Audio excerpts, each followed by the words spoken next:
Hello everyone, so let's start today's lecture. Today we are going to start a revision on topic national income chapter 7. ये chapter दो chart में distributed है, that is chart number 7A and chart number 7B. So let's begin with the national income. Before starting, chapter के नाम को समझने की कोशिश करते हैं, आखिर इसको national income क्यों बोला गया है। नाम से तो समझ में आ रहा है, नेशन मतलब अपना देश। जिस भी कंट्री में पढ़ा जा रहा है उसको अपन अपना देश बोल रहे हैं वो लोग। तो आप भी अपने देश को क्या बोल रहे हो, नेशनल, मतलब आप इंडिया को अपना देश बोल रहे हो। और देश, नेशनल इनकम मतलब देश कमा रहा है, मोदी जी कमा रहे हैं, बीजेपी कमा रहा है।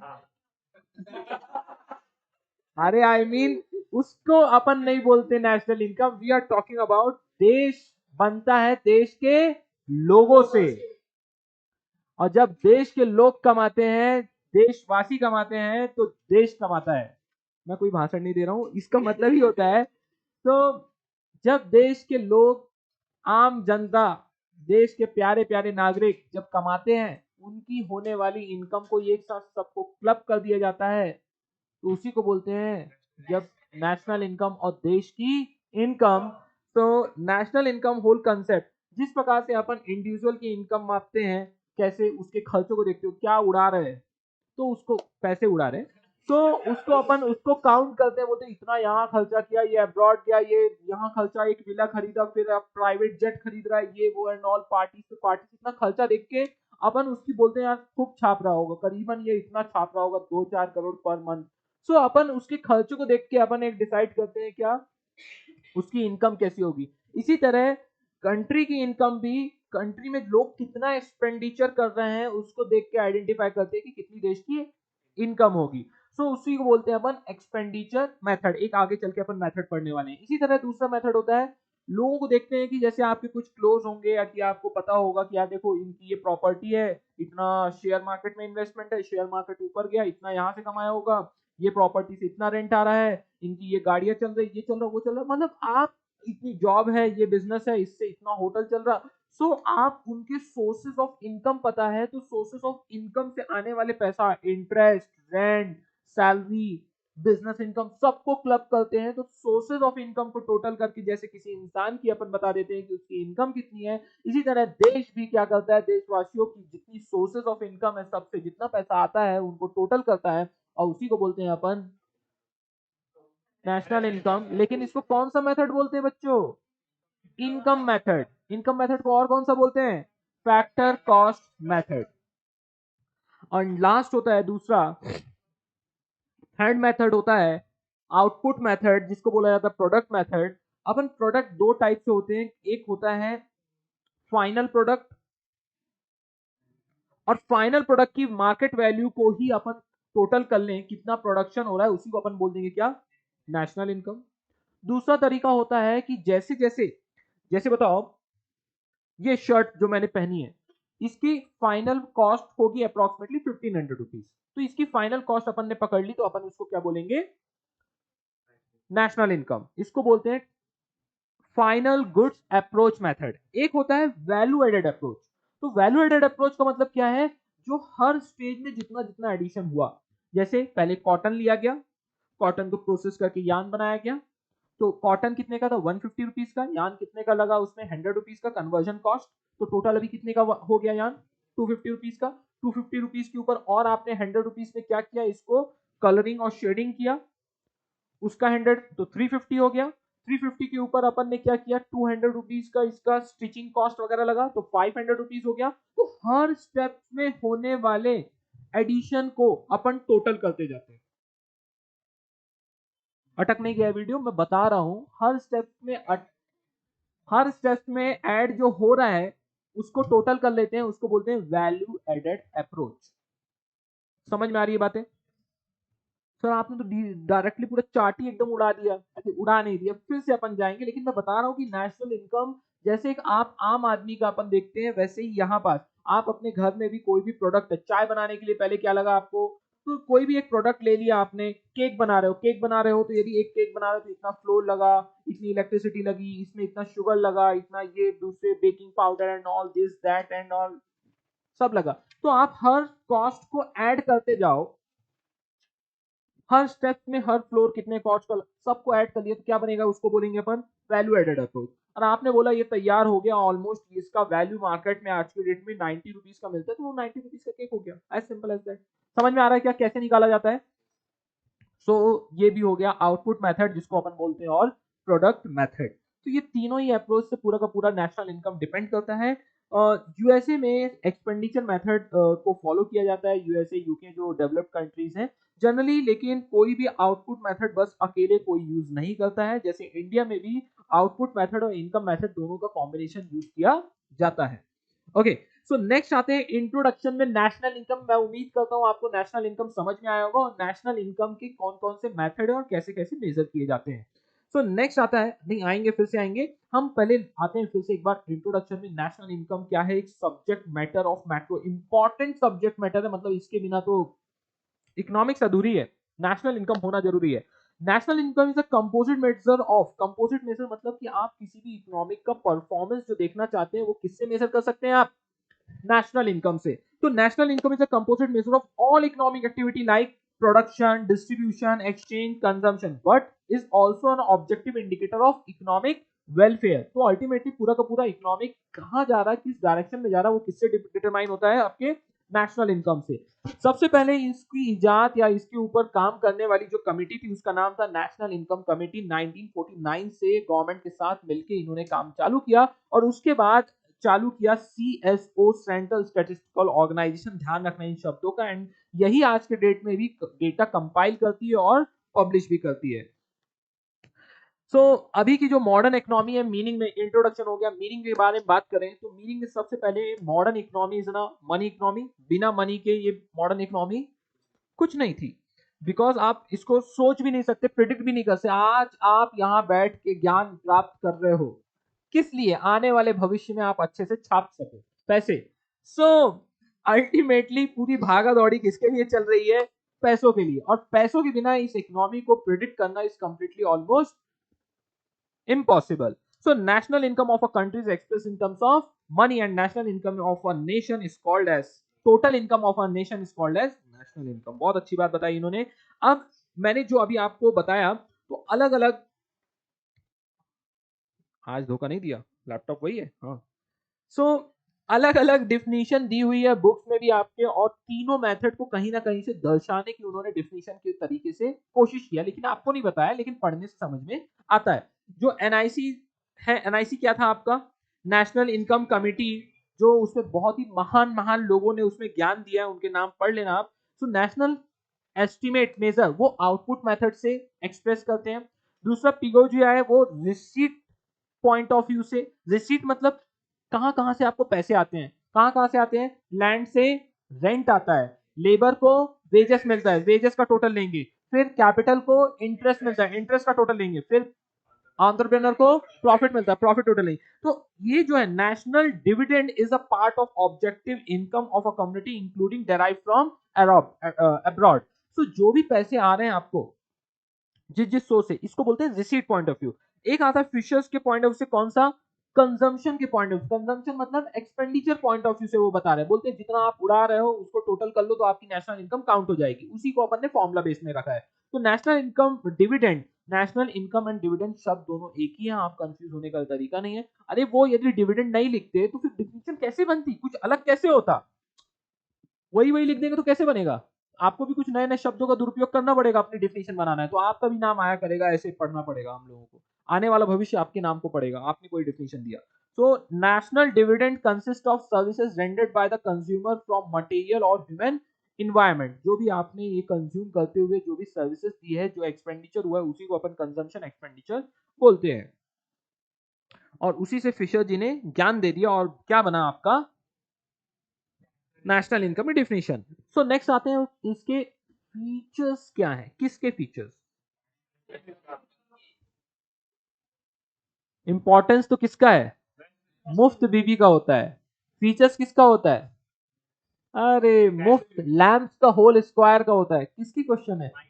Micro economics. Okay, so what are the features of micro economics? Macro economics नहीं, what are the features of national income? सबसे पहला आता है मैक्रो इकोनॉमिक अप्रोच है।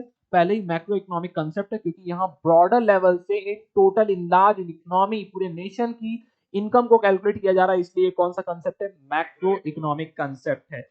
Flow concept of flow of goods and services इसलिए बोला जा रहा है, बोल रहा है कि एक के पीछे एक दूसरा एक दूसरे के ऊपर डिपेंडेंट है, इसलिए इसको flow concept of goods and services बोला जाता है। मनी वैल्यू बोल रहा है कि बिना इसके तो हम इसको नेशनल इनकम को काउंट कर ही नहीं सकते। Value of only final goods and services को ही कंसिडर किया जाएगा, इसके अलावा इंटरमीडिएट गुड्स को काउंट नहीं किया जाएगा। नेट एग्रीगेट वैल्यू ली जाती है, इसमें से डेप्रिसिएशन को लेस कर दिया जाता है। And with reference to WRT stand for, मैंने नहीं लिखा है, बुक ने भी लिखा है, with reference to financial year means होता है ये किसी भी जब भी नेशनल इनकम काउंट किया जाएगा तो एक फाइनेंशियल ईयर के लिए ही सिर्फ काउंट किया जाएगा। एंड लास्ट आता है includes net income from abroad. Abroad में आप जाके कुछ उड़ाते हो, कुछ लेके आते हो, तो जो नेट होता है उसी को अपन बोलते हैं net income from abroad, and that should be counted in national income, इसीलिए उनके फीचर्स में ये शब्दों का यूज किया गया है। नेक्स्ट आते हैं मेथड्स ऑफ मेजरिंग। सबसे पहला मेथड उठाते हैं आउटपुट या प्रोडक्ट मेथड में। किसी भी इकोनॉमी में जो भी डिवाइडेड इनटू डिफरेंट सेक्टर, बहुत सेक्टर में डिवाइड है। Value of all final goods and services at market price by adding the value of each at each higher stage of production.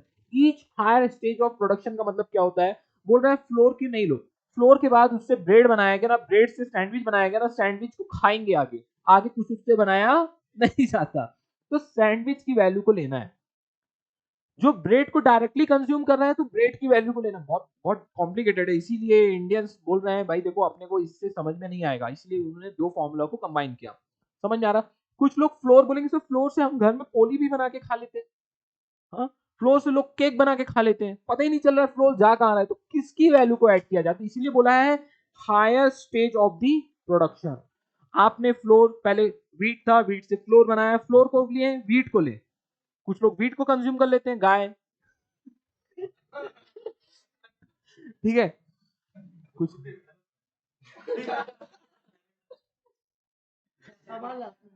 इसको संभाल भाई, रात को पीना ये सब चीजें अभी अभी नहीं, ठीक है।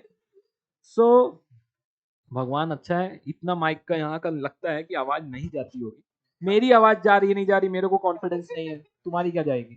तो हायर स्टेज में तो व्हीट को लेना है, फ्लोर को लेना है, ब्रेड को लेना है कि सैंडविच को लेना है, सैंडविच को लेना है। तो वो यहाँ पास ये बताना चाह रहा है, बोलता है हायर स्टेज ऑफ प्रोडक्शन। यदि वैल्यू एडिशन भी हमको चेक करना है, वैल्यू एडेड अप्रोच के बारे में भी बात करेंगे, तो वहां पास भी हम क्या करेंगे, हर स्टेज में एडिशन होगा। व्हीट से फ्लोर बनाया, फ्लोर से अपन ने ब्रेड बनाया, ब्रेड से अपन ने सैंडविच बनाया, तो हर स्टेज में जो एडिशन होते जा रहा है उन सभी को अपन क्या करेंगे, एडिशन करेंगे। बहुत ही अजीब टाइप का एग्जांपल दिया, शर्ट एक अच्छा एग्जांपल होता है, और इसी टाइप के जो प्रोसेस वाले जो गुड्स हैं तो उनको अच्छी चीज रहती है, ठीक है। फाइनल, अब समझ में आया का डिफिनीशन क्या लिखा है, बहुत सेक्टर में डिवाइडेड है, जितने भी value of all goods and services produce हो रहे हैं कंट्री के अंदर एक पर्टिकुलर फाइनेंशियल ईयर के अंदर, उसके फाइनल मार्केट प्राइस को अपन काउंट करेंगे, वो भी at a higher stage of production में, उसी को बोलते हैं अपन आउटपुट मेथड या प्रोडक्ट मेथड। उसमें फाइनल गुड्स अप्रोच होता है, उसमें इंटरमीडिएट जो भी एडिशन हो रहा है उसको इग्नोर करना है। अरे फाइनल गुड्स है ना, तो उसमें फाइनल सैंडविच का डायरेक्टली प्राइस ले लेने का है, बोलता है बीच का हम आटा फ्लोर वगैरह व्हीट नहीं जानते, हम जानते हैं किसका 130 रुपीज की सैंडविच है, हम 130 रुपीज पकड़ लेंगे मार्केट प्राइस, हमसे मतलब बीच का नहीं है। इंटरमीडिएटरी जो भी कन्वर्जन हुआ, कन्वर्जन कॉस्ट हमसे मतलब नहीं है। We will take only the all final goods and value of intermediate goods should be excluded. और आप ना, मैं आपको एक बार और बताना चाहूंगा, देखो ये फाइनल गुड्स अप्रोच है ना, जो मैंने इतने सिंपल इजी तरीके से लिख दिया ना कि फाइनल सैंडविच का लेना है, फाइनल अमाउंट ऑफ शर्ट लेने का है, अब उसको ना इतने बड़े पैराग्राफ में कैसे लिखना चाहिए, मैं चाहता हूं एक बार आप देखो, आप सीखो। जब तक आप सीखोगे नहीं, देश सीखेगा नहीं तो बढ़ेगा कैसे। आगे ये देखो, ये फाइनल इंडेक्स नंबर आ गया। हाँ भाई, इंडेक्स नंबर भी बहुत इंपॉर्टेंट है इकोनॉमिक्स के लिए, बुरा मान गया। मैक्रो इकोनॉमिक्स पूरा इंपॉर्टेंट है, इकोनॉमिक्स बिना मैक्रो इकोनॉमिक्स के तो बहुत प्यार से। हाँ, final goods are those goods which are ready for final consumption, ऐसे बोल रहा है। According to this approach, value of all final goods and services produced in the primary, secondary, tertiary sector are included and value of all intermediate transactions are ignored. फिर से उसको पेट नहीं भरा. Intermediate goods, तो ऊपर क्या लिख रहा था पता नहीं.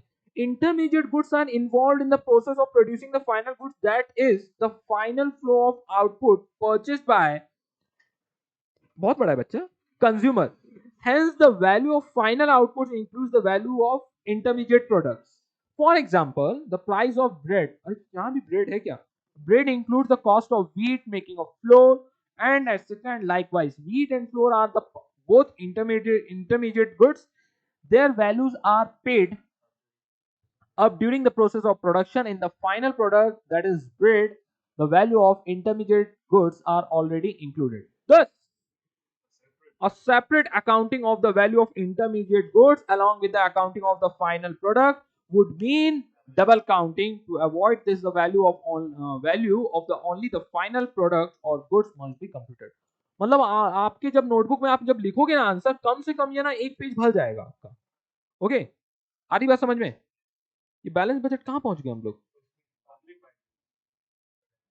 माय गुडनेस, क्या चाहता क्या है मेरे से?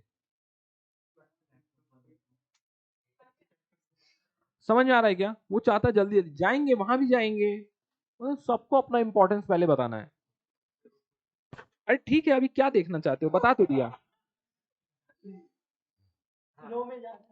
समझ में आ रहा है क्या? तो ये आप लिखना चाहो तो आप अल्टीमेटली वो क्या बोलना चाहता था?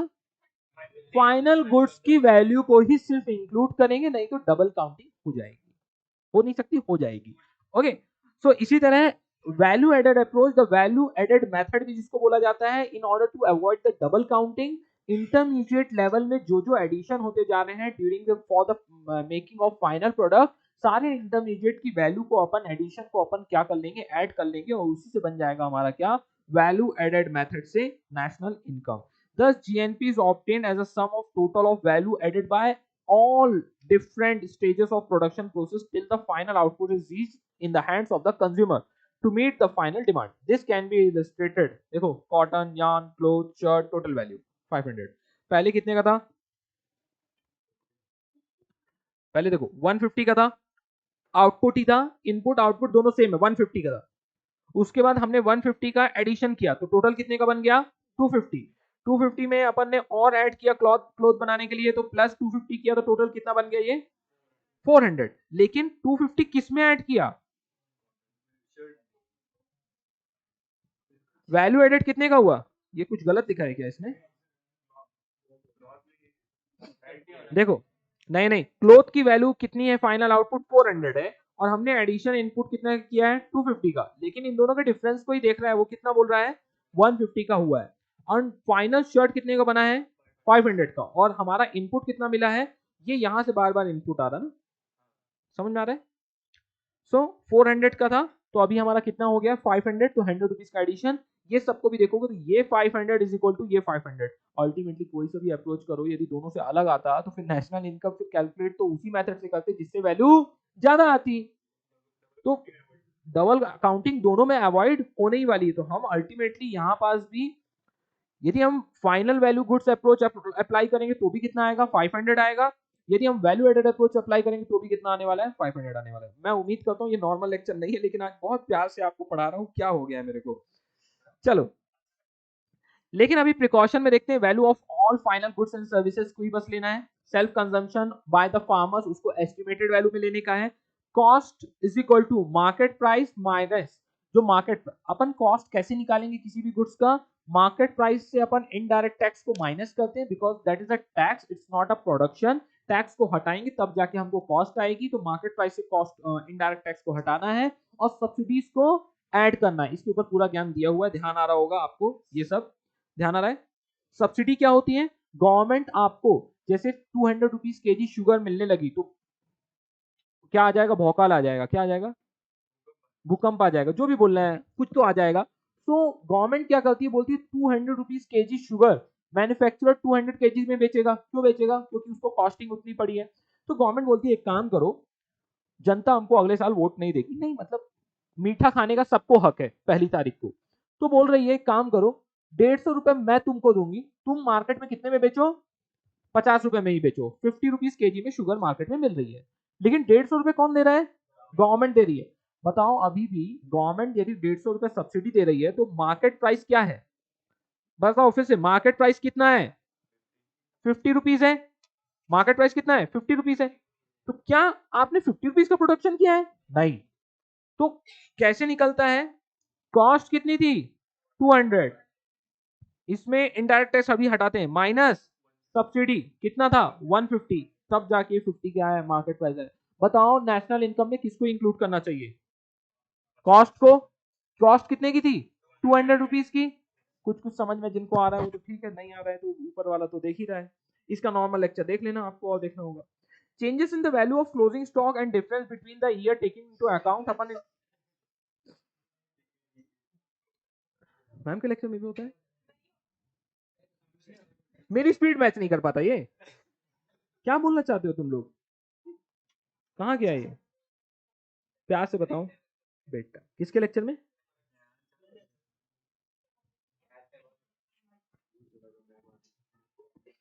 बड़े प्यार से। तो जो क्लोजिंग स्टॉक में चेंजेस आते हैं ना, उनको भी अपन अकाउंट में लेंगे, एक्सपोर्ट को ऐड करेंगे, इंपोर्ट को लेस करेंगे, and sale and purchase of second hand goods को इग्नोर करेंगे, हम उसको काउंट नहीं करने वाले। क्यों नहीं करने वाले, नहीं तो डबल काउंटिंग हो जाएगी। नेक्स्ट आते हैं इनकम फैक्टर, डिस्ट्रीब्यूशन साइड जो है, इनकम फैक्टर में जो डिस्ट्रीब्यूशन साइड है, income payment receive by the citizens are added.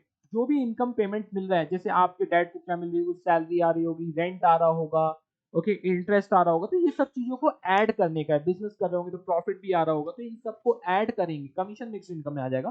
तो जो ये सब आ रहा है ना, तो उन सबको हम क्या करते हैं, ऐड करते हैं, और उसी से क्या निकल जाता है, फैक्टर कॉस्ट मेथड या इनकम मेथड। तो नेशनल इनकम, फिर income that accrue to all factors of production are added together. जितने भी फैक्टर्स ऑफ प्रोडक्शन को मिलता है, land labour capital, land labour capital and entrepreneur plus mix income plus net income from abroad, इन सबको अपन क्या बोलते हैं, नेशनल इनकम बन जाता है। ट्रांसफर इनकम, आप आपके डैड ने आपको कुछ पैसे ट्रांसफर किए तो वो नेशनल इनकम आपकी नहीं बनने वाली।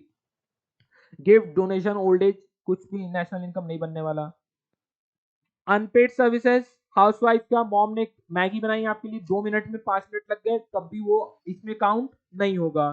सेकेंड हैंड गुड्स को इग्नोर किया जाता है, काउंट नहीं होगा। Income and sale of shares and bonds, इनको काउंट नहीं होगा। ये काउंट करने लगे तो भाई अपनी इकोनॉमी तो पता नहीं कितनी बड़ी इकोनॉमी बन जाएगी। समझ में आ रहा है, क्योंकि शेयर्स के ऊपर ट्रेडिंग इतना ज्यादा होता है, और वही एक शेयर उसके पास, उस दूसरे के पास, तो इसको काउंट नहीं किया जाएगा, बिकॉज एक्चुअल में कुछ भी प्रोडक्शन और इनकम नहीं हो रही है।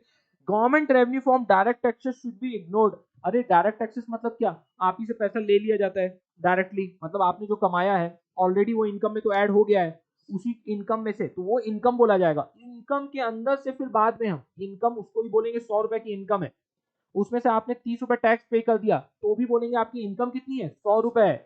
तो 100 रुपए इनकम एक बार काउंट होगी, तो 30 रुपए जो आपने पे किया गवर्नमेंट को डायरेक्ट टैक्स, क्या फिर से उसको अपन काउंट करेंगे, नहीं। समझ में आ रही बातें, टैक्स पे करने के बाद आपकी इनकम कम नहीं हो जाती है, वो आपके खर्चे नहीं है।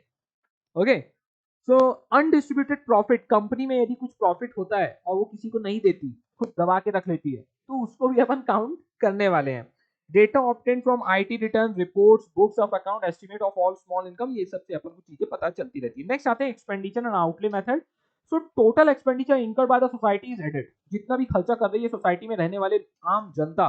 तो national income can be arrived by summing up the consumption expenditure and the investment expenditure made by the individual and the firm as well as government. जितने लोग जो भी खर्चा कर रहे हैं सबका टोटल कर दो तो क्या आ जाएगा, तो इसका फॉर्मूला होता है C plus I plus G plus X minus M plus R minus T.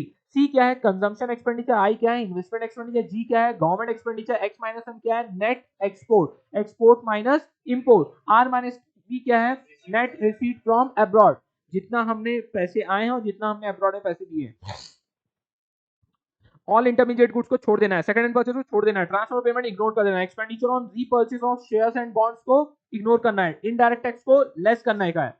Indirect tax क्यों, क्योंकि यहाँ पर जो भी आप गुड्स एंड सर्विसेज के बारे में बात कर रहे हैं, एक्सपेंडिचर कर रहे हो, जब एक्सपेंडिचर करते हैं, आप पार्ले जी खाओ या कि आप होटल में जाओ, सब जगह क्या लग रहा है, इनडायरेक्ट टैक्स, जीएसटी, है वहां पास, तो उसको क्या करना है, इग्नोर करना है, हटा देना है। Expenditure of final goods and services are to be included and subsidy को एड ऑन करना है, उतना लॉजिक तो बन रहा है सब्सिडी। ओके, सो उसी के बारे में लिखा है।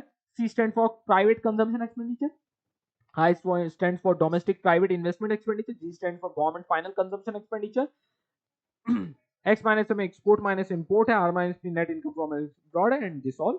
So next आते हैं what are the, पहले अपन यही देखते हैं what are the different concept of national income, कौन कौन सा है। सबसे पहला आता है ग्रॉस डोमेस्टिक प्रोडक्ट, जिसको अपन चीख चीख के आज की दुनिया में सुनते आते हैं जीडीपी। तो अल्टीमेटली ये जीडीपी कैलकुलेट कैसी होती है, it's a gross market value of all final goods and services produced in a domestic territory of a country for 1 year। एक साल में देश में जितना भी प्रोडक्शन किया है गुड्स एंड सर्विसेज का मार्केट वैल्यू में, उसी को अपन क्या बोल देते हैं, जीडीपी। और जीडीपी निकल के आता है, फॉर्मूला होता है C plus I plus G plus X minus M.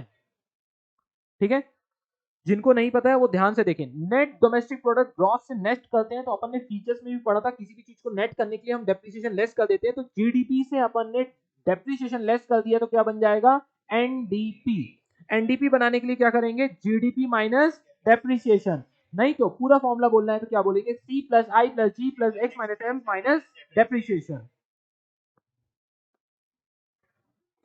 भविष्य खतरे में है, अच्छे से देखो, नहीं पता रहे, मैं अभी भी बोल रहा हूं सभी के लिए, जिनको जिनको प्रॉब्लम हो, देश और विदेश में, ऑनलाइन हो चाहे ऑफलाइन हो, आपको इनकेस लग रहा है कि किसी कंसेप्ट में हमने इसको इतना भर भर के पढ़ा है, मतलब कि आपके अंदर से फाड़ भी दिया जाए ना सर, तो आपसे सी plus I plus G plus ऐसे निकलना चाहिए। ओके, इतना हम पढ़ चुके हैं। तो ग्रॉस नेशनल प्रोडक्ट, तो हमने ये भी बात किया है, डोमेस्टिक में बाय डिफॉल्ट क्या आ जाता है, सी plus I plus G plus X minus M आ जाता है। नेट आने से क्या आ जाता है, माइनस डेप्रिसिएशन आता है। नेशनल आने से क्या हो जाता है, प्लस आर माइनस पी आ जाता है। नेशनल आने से प्लस आर माइनस पी, ये देखो मैंने लिखा हुआ है, कहीं तो लिखा होगा मैंने, कहीं तो लिखा होगा, ये देखो कहीं, कहां, ये ग्रॉस डोमेस्टिक मतलब क्या होता है, सी plus I plus G plus X minus M होता है। जैसे ही नेट आया, नेट डोमेस्टिक प्रोडक्ट बोला, तो उससे माइनस डेप्रिसिएशन कर देना। उसने बोला ग्रॉस नेशनल बोल दिया, तो सी plus I plus ji, domestic के ऊपर क्या ऐड कर देना, प्लस आर माइनस पी। उसने बोला ग्रॉस नेशनल प्रोडक्ट नहीं, नेट नेशनल प्रोडक्ट बोल दिया, तो नेट भी आ गया, नेशनल भी आ गया, तो इसी फॉर्मूला में डेप्रिसिएशन भी लेस कर देने का और प्लस आर माइनस पी भी कर देने का। तो इसी को बेस रखते हुए जब आप बोलोगे नेट नेशनल प्रोडक्ट, तो फॉर्मूला क्या होगा, बड़ा वाला फॉर्मूला होगा, बड़ा वाला, C plus I plus G plus X minus M plus R minus P minus depreciation. Okay, so यदि अपन जीएनपी को बेस लेके नेट करना है, तो ग्रॉस नेशनल से ग्रॉस से नेट बनाना है, तो क्या करना पड़ेगा, जीएनपी माइनस डेप्रिसिएशन, तो क्या आ जाएगा, एनएनपी। मैं उम्मीद करता हूं आप लोग को कुछ रिकॉल हो रहा होगा, और इसके बारे में हमने चैप्टर नंबर 1 में भी चीख चीख के बात की थी, that is circular flow of national income. एक से पैसा उठ के दूसरे के पास जाता है, दूसरे से उठ के पास फिर से तीसरे के पास जाता है, तीसरे के बाद चौथे के बाद, चौथे के बाद फिर से पहले के पास आता है। Okay, so this is the whole concept. जैसे हाउस होल्ड ने सबसे पहले क्या दिया बताओ, लैंड लेबर कैपिटल एंटरप्रेन्योर दिया, किसको दिया, फर्म को। फर्म को कहां दिया, यहां पास फर्म को दिया। फर्म ने क्या दिया, फैक्टर्स ऑफ इनकम प्रॉफिट मिला, और उसने किसको दिया, हाउस होल्ड को दिया। हाउस होल्ड ने कंजम्पशन किया, तो फर्म ने हाउस होल्ड को क्या देने वाला है, good flow of goods and services. फिर से बहुत ही कॉम्प्लिकेटेड बनाया, लेकिन अच्छा दिख रहा है दिखने में, क्या करने का है। Okay, so entire amount of money paid by the business sector as a factor payment is paid back by the factor owner to the business owner। वो सिंपल सिंपल बोल रहा है कि पहले जो हाउस होल्ड है ना, घर वाले लोग, वो क्या देते हैं, अपने जमीन जायदाद और अपनी जिंदगी जान दे देते हैं, किसको, बिजनेस को। बिजनेस क्या देता है, गुड्स एंड सर्विसेज देता है, किसको देता है, फिर से घर वालों को। तो घूम फिर के क्या होता है, circular flow of national income है, कंटिन्यूस फ्लो ऑफ मनी होता है यहाँ पास। नेक्स्ट आते हैं, एक इतनी बार वेरी वेरी वेरी इंपॉर्टेंट लिखा गया है तो पूछो मत, what are the difficulties in measuring the national income, they are theoretical and practical difficulties. Theoretical को अपन क्या बोलते हैं, कंसेप्चुअल, एंड प्रैक्टिकल को क्या बोलते हैं, स्टैटिस्टिकल। ध्यान रखना, आधे स्टूडेंट तो इसी में ढेर हो जाते हैं, क्या बोलना क्या चाह रहा है ये। ओके, इसमें किसी भी प्रकार की कोई भी मिस्टेक होनी चाहिए नहीं, गलती से भी कोई मिस्टेक नहीं होनी चाहिए।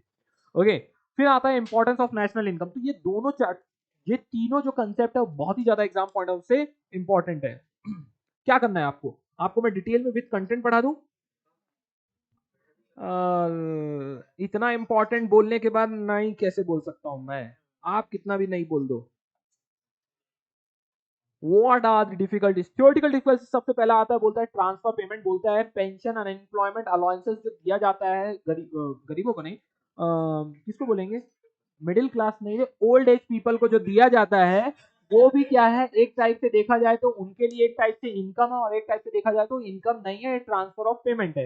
लेकिन अभी ये इसमें कंफ्यूजन चल रहा है, transfer of payment national income में काउंट होगा कि नहीं होगा, एक्चुअल में अभी काउंट नहीं होता है, यही चीज उसके अंदर लिखा है। इलीगल इनकम, आपने धोखाधड़ी, चोर चमारी, किसी से ब्लैक मार्केटिंग, गैम्बलिंग, थेफ्ट, ये सब किसी भी तरीके से आपने चोरी करके पैसे कमाए हो, उसको अपन नेशनल इनकम में इंक्लूड नहीं करते। लेकिन कमाई तो इनकम होती है, कैसे भी कमाओ, राइट। अनपेड, ऐसा इनकम टैक्स बोलता है, मैं नहीं बोल रहा हूं, ओके।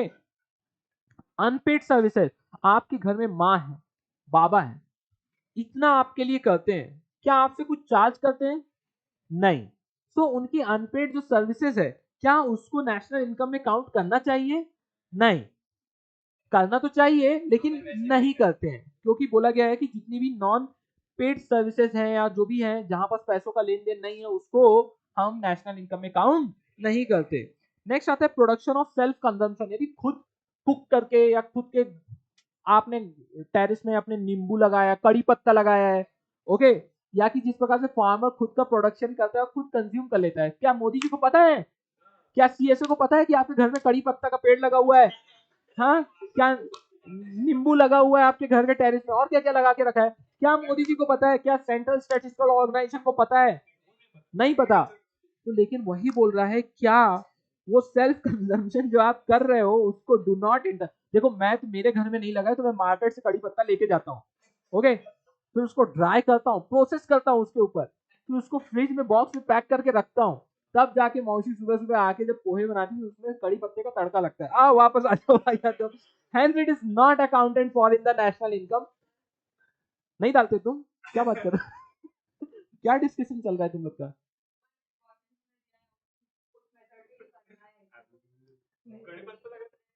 अरे हाँ, वो नीचे बोल नहीं रहा है, यहाँ हम बात कर रहे हैं। नहीं, ऊपर बोला है, ऊपर उसने बोला है कि इसको एस्टिमेट बेसिस पे, देखो किस चीज को बोला है, सेल्फ कंजम्पशन वाले जो चीजें हैं ना फार्मर्स की, कैसे पता चलेगा, लेकिन वो पहले बेचे और फिर से खरीद के उसको बताए कि हाँ, तो ऐसा नहीं है, सेल्फ कंजम्पशन को एस्टिमेट बेसिस में काउंट किया जाता है नेशनल इनकम के लिए, ओके। यहाँ पास क्या लिख रहा है, बोल रहा है the product kept for self consumption by the farmer and other allied producer do not enter the market, hence it is not accounted for the national income। ये हो नहीं पाता है, लेकिन गवर्नमेंट और सीएसओ किस बेसिस पे लेता है, एस्टिमेटेड बेसिस में ऐड कर लेता है। क्या उसको एग्जैक्ट फिगर मालूम पड़ जाएगा? नहीं। इसलिए यहाँ पर बोलना चाह रहा है, जो सेल्फ कंज्यूम, कितना आपने कड़ी पत्ता और नींबू खा लिया अपने टेरिस पे, क्या पता चलेगा देश को? पता चलेगा क्या? देश जानना चाहता है, बताओ कितना आपने कंज्यूम किया, तो नहीं पता चलता है। बोल लो तुम, बोल लो, फार्मर तुमको आके बताएगा कि मैंने 10 किलो, क्या कर रहे हो तुम? देखो, अभी समझने की कोशिश करो, मेरे घर में भी फार्मिंग है, तो व्हाट जनरली डैड डू कि उसको रख लेते हैं कुछ, अरे डैड मतलब आखिरी में जाते हैं, और वो क्या होता है, अधियारा का कंसेप्ट होता है, यहाँ कुछ और भी बोलते हैं, जिसमें आधा आधा लेते हैं। तो फार्मिंग करते हैं कौन, जो फार्मर रहता है वो फार्मिंग करता है, उसमें जैसे हमारी अभी फॉर एग्जाम्पल 10 एकड़, एग्जाम्पल के लिए कुछ नहीं बताऊंगा इंटरनेट, 10 एकड़ की लैंड है, उसमें से जो भी प्रोडक्शन होगा तो आधा कौन ले लेता है, जिसने काम किया, और आधा किसको मिल जाता है, हमको मिल जाता है, राइट। उसी को एक कंसेप्ट बोलते हैं अधियारा, ओके। अभी देखना मूवी वगैरह में कंसेप्ट रहता है। तो जो हमको, अब सुनो, जो उसका आधा है वो तो लेके चला जाता है, और हमारा जो आधा रहता है, तो अभी नेक्स्ट ईयर फिर से हमको क्या रहना रहे, सीट्स फिर से करना पड़ेगा, तो हम अपने आधे से फिर से सीट्स निकालते हैं। समझ में आ रहा है कंसेप्ट? तो जो, हाँ, जो भी गवंडी बवंडी जो भी बोल रहे हो, तो सीड्स निकालते हैं फिर से क्या करने के लिए, फार्मिंग करने के लिए, वही सीड्स फिर से उसमें डालते हैं। सो व्हाट वी डू, अपने उससे निकालते हैं, तो फॉर एग्जांपल हमारे को 50% मिला, तो 10% और निकाल के सेफर साइड में रखते हैं, और फिर उसके बाद क्या करते हैं अपन, बाकी 40% हम अपना बेचते हैं। Got my point? तो वो 10%, अब गवर्नमेंट को कैसे पता चलेगा कि वो 10% के साथ आपने क्या किया, राइट। एक वो भी पार्ट है।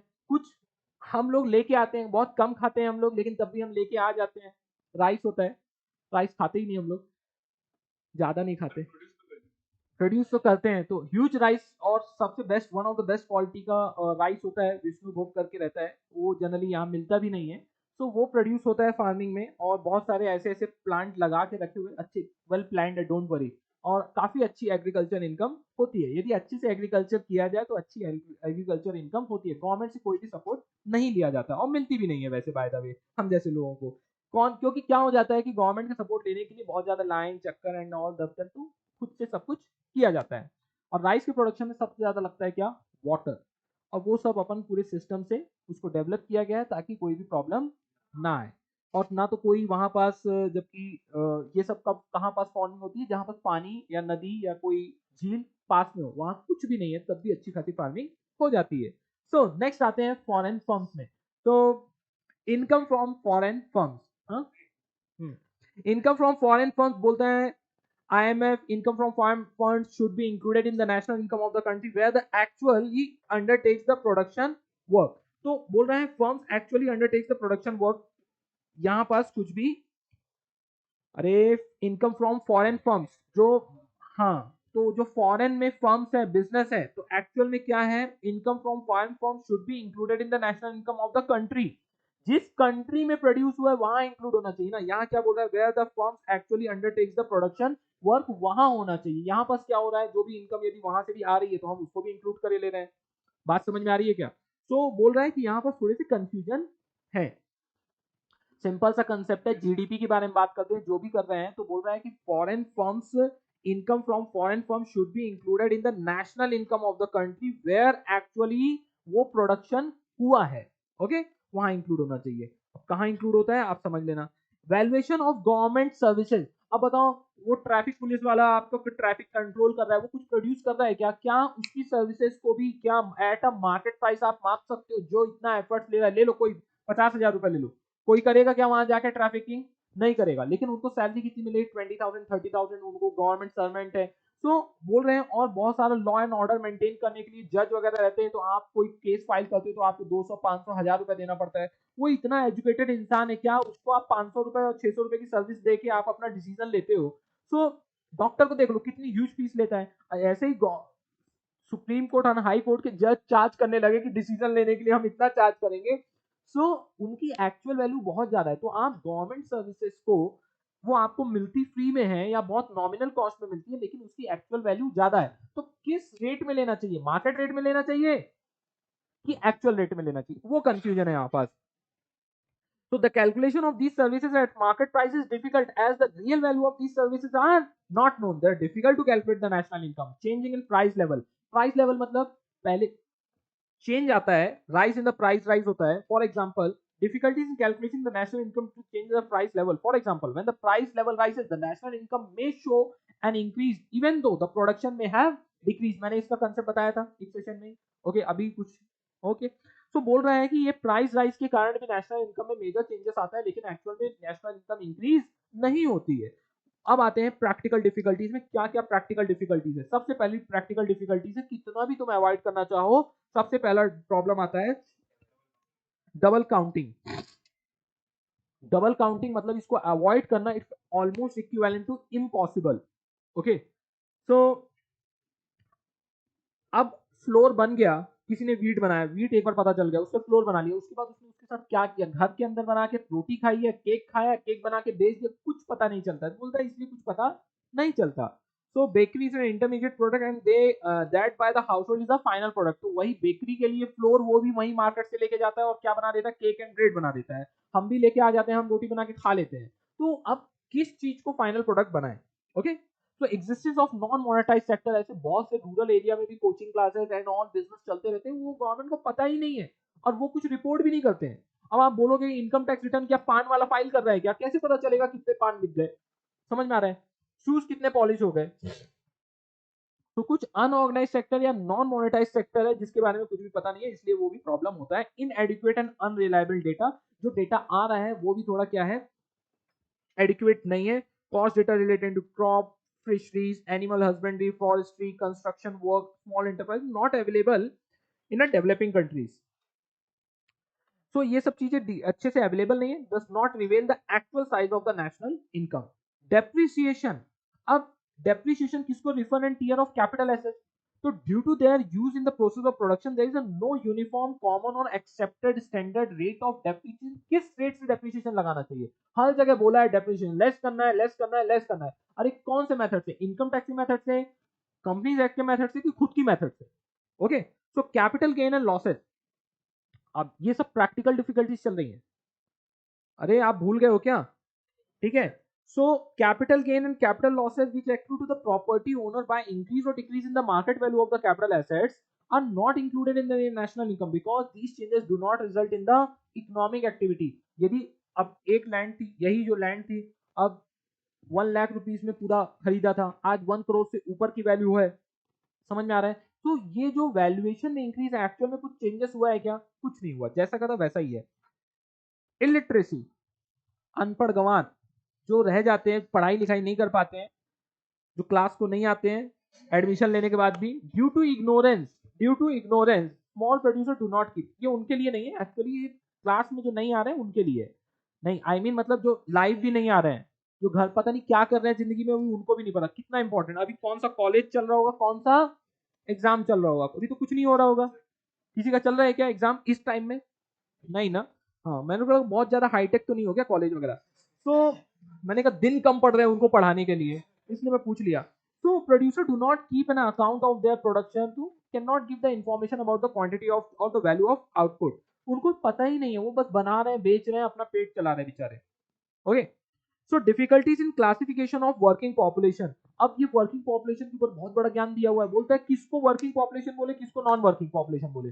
बोलता है एक फार्मर है, जब 12 मंथ तो फार्मिंग होती नहीं है, पर्टिकुलर पीरियड के लिए फार्मिंग होती है, तब तक फार्मिंग करता है, उसके बाद पानी पूरी बेचता है, फिर कुछ दिन के बाद राखी बेच देता है, कुछ दिन के बाद क्रैकर्स बेच देता है, समझ में आ रहा है, होली के टाइम में रंग और गुलाल बेच देता है। तो बोलता है कि किसको बोला जाए कि ये एम्प्लॉयड है कि अनएम्प्लॉयड है, या कि वर्किंग है कि नॉन वर्किंग है। तो यहाँ बस ये करना, in such a case it's difficult to identify their income from the particular occupation. पता ही नहीं चलता कितना छाप रहे हैं बेचारे। Okay, so valuation of inventory, again raw material, intermediate goods, semi finish good and finish goods. Product in the stock of the producer are known as inventory. इनको inventory बोलते हैं। Any mistake in measuring the value of inventory, the definitely value of final product of the producer, therefore the valuation of inventory requires careful, बोल रहा है बहुत ध्यान से करना पड़ता है।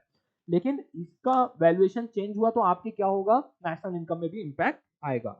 क्या क्या इंपॉर्टेंस है नेशनल इनकम का इकोनॉमी में, डेफिनेटली अकाउंट्स, सोशल अकाउंट्स के बारे में पता चलता है कि किस लेवल में आपके कंट्री का स्टेटस है, किस लेवल में। एक कंट्री की दूसरे कंट्री की नेशनल इनकम जब कंपेयर करते हैं तब बोलती है एक कंट्री, हाँ हमारी कंट्री अच्छा परफॉर्म कर रही है, डेवलपिंग है, डेवलप्ड है। ओके, सो वो यहाँ पर उसी के बारे में बात कर रहे हैं। The national income data regarded as account of the economy which are known as social accounts. Okay, it tells how the aggregate of national income output product results in the income of the different individual product and समझ में आ रहा है क्या बात। सो बोल रहा है कि अल्टीमेटली इकोनॉमी की स्थिति किसी की भी कैसे पता चलती है, comparison of national income from one country to another. National policy, जो देश की बड़ी बड़ी पॉलिसीज बनती है वो किसके ऊपर बनती है, नेशनल इनकम में ध्यान में रखते हुए। Employment policy, industrial policy, agriculture policy, तो इसमें हेल्प करता है। इकोनॉमिक प्लानिंग में करता है कि data pertaining to the national income is very essential to related to the gross income, gross output, saving, investment, consumption which can be obtained from different sources। तो actually ये economic planning में बहुत ज्यादा help करता है कि किस direction में क्या गवर्नमेंट को या कि इन सब चीजों को कैसे हैंडल करने का है। इकोनॉमिक रिसर्च, अब रिसर्च में भी क्या समझ में आता है, they make use of various data of country input and output, income, saving, consumption, investment। और इससे समझ में आता है कि देश के लोग, अभी जैसे आप ऑब्जर्व कर रहे हो कि देश के लोग क्या समझते हैं ना, स्टैंडर्ड ऑफ लिविंग में ज्यादा ध्यान दे रहे हैं। पैसे जेब में हो ना हो, बचे हो ना हो, स्टैंडर्ड ऑफ लिविंग क्या होनी चाहिए, अच्छी होनी चाहिए। ये पहले नहीं हुआ करता था। पहले क्या होता था, अपने 2 बच्चे हैं, उनको पढ़ा लिखा के बड़ा करना है, खुद को अपने आप को सेक्रीफाइस मॉम डैड किया करते थे। अभी क्या है, ए अपनी लाइफ माय रूल्स। सो अपने पूरी जिंदगी के मजे लूटते हैं, पैसा बचे चन्ना बचे, वो आया है वो देखेगा, उसका काम है। Okay, which are obtain from the social account. तो ये सब चीजें जो हैं ये सब स्टडी इकोनॉमिक रिसर्च करने से पता चलता है। लेकिन ये सब लिख के एग्जाम में मत आना, नहीं तो वो पकड़ पकड़ के मारेंगे। बता रहा है, बस ये बताना चाहता हूँ उसका लॉजिक क्या है, इकोनॉमिक रिसर्च समझ में आता है ये। अच्छा, अच्छी चीज समझो, समझ में आता है अभी क्या कि लोग बहुत ज्यादा सेविंग कर रहे हैं, कहाँ पास सेविंग कर रहे हैं, एफडी में कर रहे हैं कि स्टॉक मार्केट में कर रहे हैं, गोल्ड में इन्वेस्ट कर रहे हैं, ये सब कहाँ से पता चलता है? इकोनॉमिक रिसर्च से, ये सब डेटा से। Comparison of standard of living between the two different countries at two different times level में, अपन सेम कंट्री में टू डिफरेंट टाइम में कितना स्टैंडर्ड ऑफ लिविंग में डिफरेंस आया है वो स्टडी कर सकते हैं, नहीं तो डिफरेंट कंट्रीज में। Okay, distribution of income, definitely disparities of the in the income, तो वेजेस, रेंट, इंटरेस्ट, प्रॉफिट जो है वो किस प्रकार से डिस्ट्रीब्यूट हो रही है, इसकी स्टडी में भी हेल्प होता है। So this way we have completed what national income in detail. और मैंने ये पढ़ाने का रीजन क्या था, आपके कान खोल के बस सुन नहीं लेने का है, बच्चों ये एग्जाम पॉइंट से बहुत बहुत बहुत इंपॉर्टेंट है। Okay, so this way we have completed this chapter.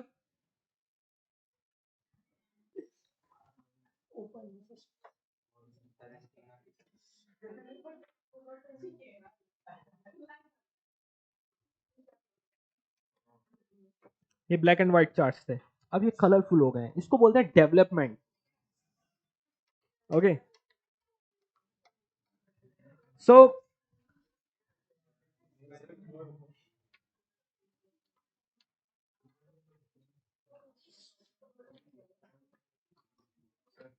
हाँ बोलो।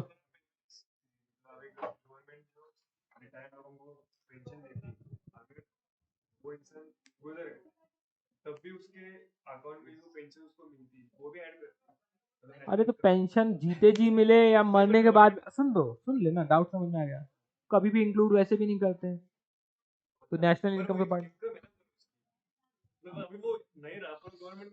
अरे तुम इनकम इनकम ऐसे क्यों कर रहे हो, पहले ये तो देखो उसने क्या किया है, उसने कुछ प्रोड्यूस किया है, उसने कुछ सर्विस दी है, तो काय की इनकम? डैड तुमको भी देते हैं तो तुम भी बोलोगे मोदी जी आके मेरी भी नेशनल इनकम है, तो मोदी जी बोलेंगे तेरी नेशनल इनकम है ना, ठीक है एक काम कर, आज डैड ने जितना दिया ना उसमें से टैक्स पे कर, पहले करने वाला है क्या? उतना नहीं देते हैं इसलिए टैक्स ब्रैकेट में नहीं आते, but that is not a part. आपके डैड ने भी आपको पैसे ट्रांसफर किए ना, इनकम बननी चाहिए ना, आपकी इनकम है वो, डैड ने दिया, अपन डैड को ऐसे सोर्स ऑफ मनी देखते हैं, पैसे आए तो अपनी अपनी इनकम है, ऐसे नहीं बोला जाता बच्चा। हाँ, ट्रांसफर ऑफ इनकम को, मनी को अपन नेशनल इनकम में काउंट नहीं करते हैं। हाँ,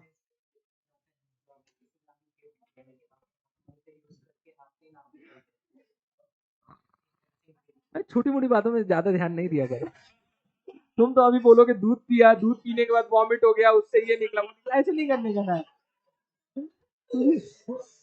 तुम्हारी बात सही है। अब वो क्वेश्चन पूछ रहा है किसी ने गिफ्ट दिया, गिफ्ट हमारे नाम पे नहीं हो पा रहा है, तो अभी हमने उसको लीगल चार्जेस वगैरह देख के अपने नाम पे किया। अरे ठीक है भाई, ठीक है, संभालो अपने आप को सब लोग। हाँ बहुत। अब आप पहले मेथड डिसाइड कर लो, एंड इसके बाद अब आपके एग्जाम के आंसर पॉइंट ऑफ से ये रिवीजन लेक्चर है, रेगुलर लेक्चर है खुद खुद के पूछने का, ठीक है? तो मैं उम्मीद करता हूँ आपको ये चैप्टर समझ में और मजा आया होगा। तो नहीं आया? आया, ठीक है। So that's it for today. See you all in the next lecture. Take care. Bye bye.